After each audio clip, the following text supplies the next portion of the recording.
భాగవతము దశమ స్కందం. పూర్వభాగం. అక్రూరుడు బృందావనమునకు ఏతించుట.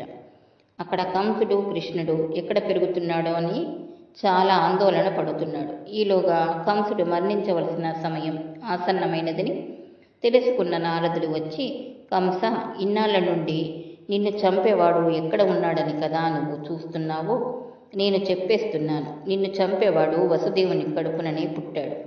ఈ వసుదేవుడే కారాగారం తలుపులు తెరుచుకుంటే కృష్ణుణ్ణి యమునా నదిని దాటించి నందవజ్రంలో నందుని దగ్గర పడుకోబెట్టాడు.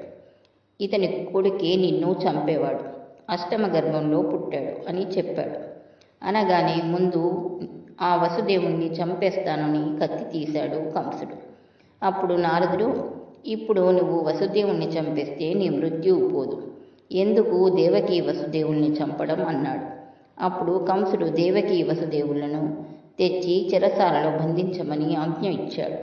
వారిద్దరిని తీసుకువచ్చి చెరసాలలో బంధించారు. తర్వాత నారదుడు ఒక్క మాట చెప్పాడు. నువ్వు బంధువులందరి చేత ఎందుకు ద్వేషించబడుతున్నావో అందుకు సంబంధించిన నీ జన్మరహస్యం చెప్తాను విను అన్నాడు. ఈ విషయంను మీరు చాలా జాగ్రత్తగా గమనించాలి. చాలామంది మా వంశంలో ఒక మహాపురుషుడు పుట్టాలండి అంటూ ఉంటారు. మహాపురుషుడు పుట్టాలని అనుకున్నవాడు కావాల్సిన రీతిలో నడవడిని కలిగి ఉండాలి. నారదుడు ఈ రహస్యమును కంసుడితో చెప్తున్నాడు. నీ వారు నీకు శత్రువులు, ఎందుకో చెప్తాను విను. నీ తల్లి మహాప్రతివ్రత. ఆమె ఒకనాటి సాయంకాలము పుష్పవాటిక యందు విహరిస్తుంది. ఆవిడికి భర్తు సంయోగ కాంక్ష కలిగింది. ద్రావిడుడు అనబడే గంధర్వుడు ఇతరుల మనసులను కనిపెట్టి గలిగినవాడు. ఆ సమయంలో అదృశ్య రూపంలో తిరుగుతున్నాడు. వానికి ఇతరుల మనసు తెలుసు. నీ తల్లి మనసును గ్రహించాడు. ఉగ్రసేనుడి రూపంలో వచ్చాడు. ఆ వచ్చినవాడు తన భర్త కాడేమోనని ఆవిడకి అనుమానం వచ్చింది. ఉత్తర క్షణం వాడు తన నిజస్వరూపంతో నిలబడ్డాడు. ఆవిడ ఆగ్రహించింది. అప్పుడు వాడు, ఇది అలోమ సంపర్కం.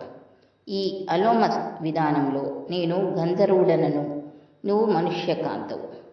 గంధర్వులు మనుష్యకాంతులతో సుఖం అనుభవించవచ్చు. దానివలన చాలా తేజస్సు కలిగిన కుమారుడు జన్మిస్తాడు. నేను నీకు ఒక గొప్ప వరం ఇస్తున్నాను. నీకు గొప్ప పరాక్రమం కలిగినవాడు, బుద్ధి కలిగినవాడు అయిన కుమారుడు జన్మిస్తాడు అని ఇంకా ఏదో చెప్పబోతున్నాడు. అప్పుడు ఆవిడ, పరమ దుర్మార్గుడా, నా మనసులో భర్త సంయోగ కాంక్ష తెలుసుకుని నా భర్త రూపంలో వచ్చి నా ప్రాతిపత్యము చెడకుండా నాకు కొడుకునిస్తావా? నువ్వు ఎన్ని మాటలు చెప్పినా 1000 మంది సుపుత్రులు కలిగే కన్నా స్త్రీకి స్థీలమే గొప్ప.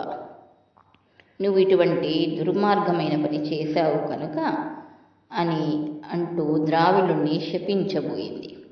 తనని శపిస్తుందేమోనని వాడు గజగజలాడుతూ నిలబడ్డాడు. అప్పుడు ఆమె, నీ వలన నాకు పుట్టబోవు కొడుకు దుర్మార్గుడు అగుగాక, ఋషులను ద్వేషించుగాక, పరమ కిరాతకుడు అగుగాక, వానిని 10 కాలముల పాటు రాక్షసునిగా చెప్పుకొనెదురుగాక అంది. అప్పుడు వీడు తను కూడా శపిస్తేనే ఆవిడ సంతోషపడుతుందని అతడు తన వారి చేత తాను ద్వేషించబడుగాక అని అన్నాడు. అందుకని నీ వారి చేత నువ్వు ద్వేషించబడతావు. నీ తల్లి నువ్వు పుట్టగానే వరమిస్తూనే శపించింది. ద్రావిడుడు కూడా శపించాడు. అందుకే నీ బ్రతుకు ఇలా అయిపోయింది. అందుకే నీ వారు అన్నవారు నిన్ను ద్వేషిస్తారు అన్నాడు. నారదుడు అలా అనగానే కంసుడు తన బంధువులందరినీ తెచ్చి కారాగారంలో పడేశాడు. వీళ్ళందరూ నన్ను చంపేవాళ్లే, వీళ్ళని నేనే చంపేస్తాను అని అక్రూరుణ్ణి పిలిచాడు.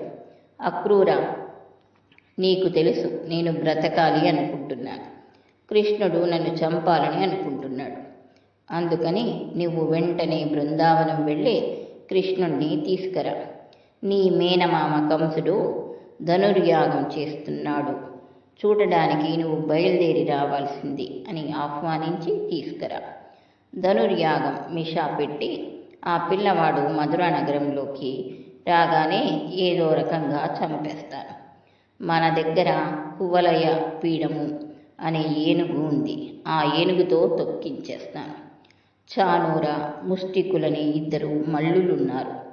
వాళ్లతో మళ్ళీ యుద్ధం పెట్టి చంపించేస్తాను. ఒకవేళ తప్పుకుంటే నేను చంపేస్తాను. కాబట్టి బెంగలేదు. ఎలాగైనా సరే మామయ్య పిలుస్తున్నాడని తీసుకురా అన్నాడు. అక్రూరుడు కృష్ణుని దగ్గరకు బయలుదేరుతున్నాడు. మధురా నగరంలో కంసుని రాజ్యంలో ఉంటున్న అక్రూరుడికి కృష్ణుని మీద ఇంత భక్తి ఎలా ఏర్పడింది? అక్రూరుని తల్లిదండ్రులు గాంధిని, శపల్కుడు. గాంధిని తండ్రి గారికి ఒక కోరిక ఉండేది. తన పిల్లల కడుపున ఒక మహాపురుషుడు జన్మించాలని ఆయన కోరుకునేవాడు. ఆయన ఒక వ్రతం చేశాడు. ఆ వ్రతంలో 365 రోజులు ప్రతిరోజు నేను ఒక ఆవును దానం చేస్తాను అని 365 రోజులు దానం చేశాడు. ఆడపిల్ల తండ్రి ప్రతిరోజు ఒక ఆవు చొప్పున సంవత్సరం పాటు దానం చేశాడు. ఆ దానం చేసిన ఫలితం చేత ఆయన కుమార్తె అయిన గాంధినికి అక్రూరుడు జన్మించాడు. ఈ అక్రూరుడు జన్మతః విశేషంగా కృష్ణ భక్తి కలిగినవాడు. ముందు తరం కాక ఆ ముందు తరం వాళ్ళు చేసిన గోదాన ఫలితం నుండి ఇటువంటి మహాపురుషుడు పుట్టాడు. అక్రూరుని వంటి మహాపురుషుని వలన ఆ వంశం తరిస్తుంది. పుట్టుక చేత ఇంత భక్తి గతంలో చేసిన పుణ్యం వలన వచ్చింది. కాబట్టి ప్రయత్నపూర్వకంగా మనిషి పుణ్యమును చేసి తీరాలి. అలా చేస్తే ఉద్ధరించగలిగిన మహాపురుషుడు ఆ వంశంలో జన్మిస్తాడు అని మనకు అక్రూరుని జీవితం తెలియజేస్తుంది.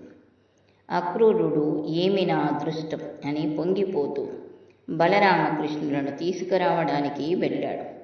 అందుకే నమస్కారమునకు అక్రూరుని పేరు చెప్తారు.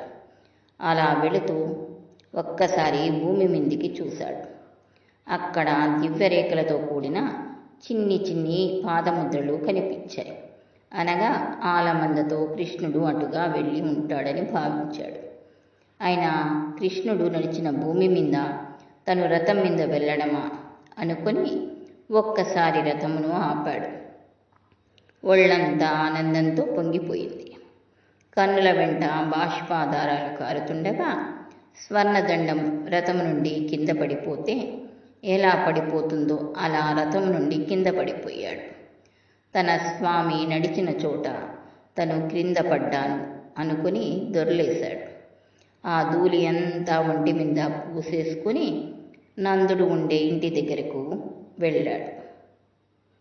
ఆవుల మందలో ఒక ఆవు పొదుగు దగ్గర కూర్చొని అంతటా వ్యాప్తి చెందిన నారాయణ తత్వము నందుని ఇంట్లో పాలు పితుకుతూ ఉంది. రాశీభూతమైన పరబ్రహ్మమును నా మాంసనేత్రములతో చూస్తున్నాను. నా జన్మ ధన్యమైపోయింది అనుకొని వెళ్ళి కృష్ణుడికి బలరాముడికి నమస్కరించి మానవ జన్మ ఎత్తినందుకు మీ ఇద్దరిని చూసి ధన్యత చెందాను అన్నాడు. బలరాముడు అక్రూరుణ్ణి గబగబా తీసుకువెళ్ళి ఉచితాసనం మీద కూర్చోబెట్టాడు. కాళ్ళు కడిగి ఆ నీళ్ళని తనపై చల్లుకున్నాడు. అర్ఘ్యమిచ్చాడు, పాద్యమిచ్చాడు, మంచి భోజనం పెట్టాడు, మధుపరకం ఇచ్చాడు, ఒక గోవును దానం చేశాడు, తాంబూలం ఇచ్చాడు. బలరామకృష్ణులు వచ్చి అక్రూరుని పక్కన కూర్చున్నారు. భక్తికి ఈశ్వరుడు ఎంత వశుడవుతాడో చూడండి. అక్రూర, మధురలో అందరూ కుశలమా అని అడగబుద్ధి వెయ్యలేదు. ప్రభువు దుర్తుడైన చోట క్షేమం ఎక్కడా ఉంటుంది? కంసుడు పరిపాలిస్తుండగా మధురలో ప్రజలు క్షేమంగా ఎలా ఉంటారు? ఏ పని మీద మీరు ఇంత దూరం వచ్చినారో చెప్పవలసినది అన్నారు. అప్పుడు అక్రూరుడు, మహానుభావ, మీకు తెలియని విషయం కాదు. కంసుడు ధనుర్యాగం అనే మిషాతో మల్ల యుద్ధములను ఏర్పాటు చేశాడు. మేనల్లుళ్ళు కాబట్టి మిమ్మల్ని ఆహ్వానిస్తున్నాడు. కానీ అంతరమునందు కోరిక వేరు. మీ ఇద్దరిని చంపడం కోసం మధుర పిలుస్తున్నాడు. దానికి నన్ను నియోగించాడు. మీ శక్తి సామర్థ్యాలు నాకు తెలుసు. మీరు దీపముల వంటి వారు. మీ మీద పడిన మిడతలు కాలిపోతాయి. కాబట్టి ఈ రీతిగానైనా మిమ్మల్ని సేవించుకుందామని నేను వచ్చాను అన్నాడు.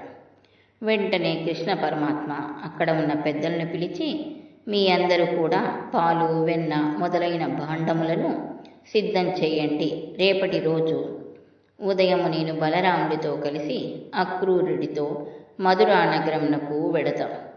కంసమామ మమ్మల్ని యాగమునకు పిలిచాడు, వెడతాము అన్నారు. ఈ వార్త బృందావనంలో గుప్పుమంది. కృష్ణునితో గోపకాంతలు విపరీతమైన అనుబంధం పెంచుకున్నారు. ఇప్పుడు వారందరి కోపం అక్రూరుని మీదకు మళ్ళింది. ఇతని పేరు అక్రూరుడా, ఇతని పేరు క్రూరుడు అని కృష్ణుని రథమునకు అడ్డుపడ్డారు. దామోదర, గోవింద, కేశవ, నువ్వు వెళ్ళడానికి వీలు లేదు. నిన్ను మేము విడిచిపెట్టి ఉండలేము. నువ్వు వెళ్ళిపోతే ప్రాణములు లేని శరీరములా పడిపోతాము అన్నారు. పరమాత్మ వాళ్లతో మాట్లాడలేదు. వాళ్ళని పక్కకి తొలగమనండి, ఇది నా ఆజ్ఞ. నేను మధురకు బయలుదేరుతున్నాను అన్నాడు. పక్కకి తొలిగారు. రథం వెళ్ళిపోతుంది. పాపం యశోదాదేవి దుఃఖమునకు అంతే లేదు. ప్రతి క్షణం ఆ కృష్ణుణ్ణి తలుచుకోవడం తప్ప అసలు ఆవిడకి జీవితమే లేదు. అంత ప్రేమించిన తల్లి అక్కడ కంసుని వలన ఏ ప్రమాదం వస్తుందోనని ఆమె బెంగ పెట్టుకొని ఉంది. దూరంగా రథం వెళ్ళిపోయి ఆ ధూళి రేగుతుండగా పతాకం కనిపించినంతసేపు ఉండి తిరిగి ఇళ్లకు వచ్చేశారు. అలా వెళుతుండగా అక్రూరుడు ఒక విచిత్రమైన పని చేశాడు. రథమును యమునా నది ఒడ్డున ఆపి, ఒక్కసారి స్నానం చేసి సంధ్యావందనం చేసుకొని వస్తాను కృష్ణ అన్నాడు. చేసుకురావయ్యా అన్నారు. ఆయన నీటి దగ్గరకు వెళ్ళి ప్రణామమును జపించి ఒక్కసారి ఆ యమునా నది వంక కళ్ళు విప్పి చూశాడు. యమునా నది నీటి మీద బలరామకృష్ణులు కనపడ్డారు. ఆశ్చర్యపడ్డాడు. ఇదేమిటి, రథం మీద నుండి దిగి నీటి మీద నిలబడ్డారు అని మళ్ళీ వెనక్కి తిరిగి చూశాడు. రథంలోనే కనపడ్డారు. అలా కనపడడం ఈశ్వరుని దివ్యశక్తి అనుకుని యమునా నది స్నానం చేద్దామని మునక వేశాడు. ఎవ్వరికి ఇవ్వని దర్శనం పరమాత్మ అక్రూరునికి ఇచ్చాడు. అంతేకాకుండా అక్రూరుడు యమునలో మునిగేటప్పటికీ సనక, సనందనాది మహర్షులు మొదలగు వారు అందరూ స్తోత్రం చేస్తుండగా క్షీరసాగరం నందు ఆదిశేషుని మీద అలవోకగా పవలించిన ఆదితత్వమైన ఆది నారాయణుని దర్శనమును పొందాడు. అప్పుడు అక్రూరుడు పరమాత్మను అద్భుతమైన స్తోత్రం చేశాడు. మనం అటువంటి మూర్తిని తిరుపతిలోని గోవిందరాజస్వామి వారి ఆలయంలో దర్శనం చేస్తాము. గోవిందరాజస్వామి పెద్ద పాము చుట్టూ మీద తల వెనక పెద్ద సోల పెట్టుకొని పడుకొని ఉంటాడు. నాభి కమలం నందు చతుర్ముఖ బ్రహ్మగారు, కాళ్ల దగ్గర శ్రీదేవి, భూదేవి, మధుకైటబులని రాక్షసులతో సహా మనకి దర్శనమిస్తారు. ఆయన పుట్ట మీద అడ్డంగా తులసీమాలలు వేలాడదీయబడి ఉండగా కన్నులు మూసుకొని నిద్రిస్తూ ఉన్నట్లుగా మనకు దర్శనమిస్తాడు. అప్పుడు మనము అక్రూరుణ్ణి మనసులో తలుచుకొని అక్రూరుడు దర్శించిన శ్రీమన్నారాయణ తత్వము ఇక్కడ కనబడుతుందని గోవిందరాజస్వామిని దర్శించవచ్చు. అటువంటి దర్శనమును పొంది అక్రూరుడు సాయంకాలం చీకటి పడుతుండగా బలరామకృష్ణులతో కలిసి మధురా నగరంను చేరుకున్నాడు. కృష్ణుణ్ణి తన ఇంటికి వచ్చి ఆనాటి రాత్రి విడిది చెయ్యవలసిందని కోరాడు. అప్పుడు కృష్ణుడు, నేను ఇప్పుడు రాను. రాక్షస సంహారం పూర్తయిపోయి సంవరించిన తర్వాత యోగ్యమైన కాలం నందు వచ్చి నీ ఇంట తప్పకుండా ఆతిథ్యమును స్వీకరిస్తాను అని మాట ఇచ్చి బలరామకృష్ణులు ఊరి బయట పండుకున్నారు. మరునాటి ఉదయం మధుర నగర ప్రవేశం చేశారు.